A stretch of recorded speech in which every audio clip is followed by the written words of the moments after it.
You're listening to the New York Sports Show, the #1 all New York sports podcast. Hosted by Dominic Konareski. Yesterday, the sky came crashing down in the Bronx, and Yankees Twitter went into a full-on riot as Trent Grisham accepted his $22 million qualifying offer. Not being able to hit the free agent market, he will be a New York Yankee for 2026, barring any trade. Now, Grisham coming off of a career best season with 34 home runs and an 811 OPS at age 29. There's still a massive question surrounding him on whether or not he could back it up. So he's going to be in the Bronx presumably for one more season with an AAV substantially higher than what he would have commanded if he was to hit the free agent market, which raises a massive question now in the Bronx as to what do you do with Cody Bellinger and Spencer Jones? Obviously, the Yankees are still very heavy on bringing back Cody Bellinger. He opted out, so the Yankees need to re-sign him in free agency. And then Spencer Jones is coming off of an all-around fantastic season in the minor leagues where he dominated Double-A and did just as much damage in the time he got in Triple-A, which was about half a season.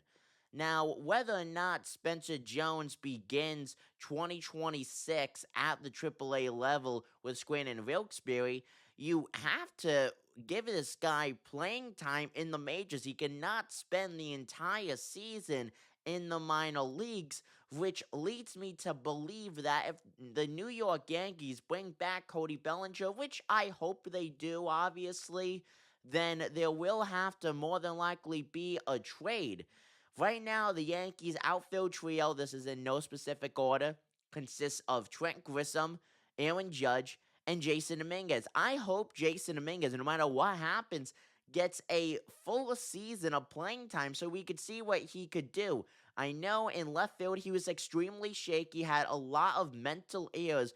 Offensively, though, standing up to the plate, he did damage. So if he could get his defense, not I would say locked down, but a lot more consistent in a positive way, Jason Dominguez could 100% be an above average defender in the outfield.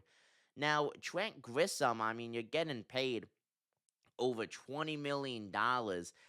I would think that he would have to play. I mean, the Yankees are paying so much money, at least 120 plus games. So if they bring back Bellinger as well, then that makes me believe that Jason Dominguez will be more in a platoon role unless you have Bellinger play more so first base and Ben Rice be the starting or backup catcher and go with Wells and Rice for the catch. I mean, look, there's a lot of different ways, but I do think that if the Yankees bring Belly back on for 2026, more than likely Spencer Jones will be dealt, as it's just very hard to make any space for this youngster, which I really don't want to see. I mean, the Yankees developed Spencer Jones so beautifully in the minor leagues.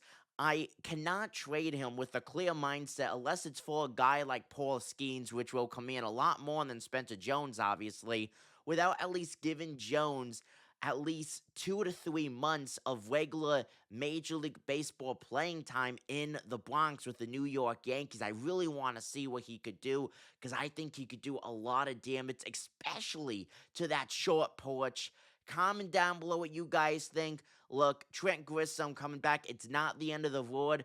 The Yankees had the option to not tender any qualifying offer for Trent Grisham. They did still, and obviously with that, they did have it in at least some kind of their plans, whether it was plan A, B, or C, to have Trent Grisham with the squad for 2026. I am excited to see what Grisham could do because obviously if he could back up 2025 and have a solid playoff campaign, then the New York Yankees may very well try to extend him to a long-term deal. Like I said, he's only 29 years old. He's younger right now than Aaron Judge.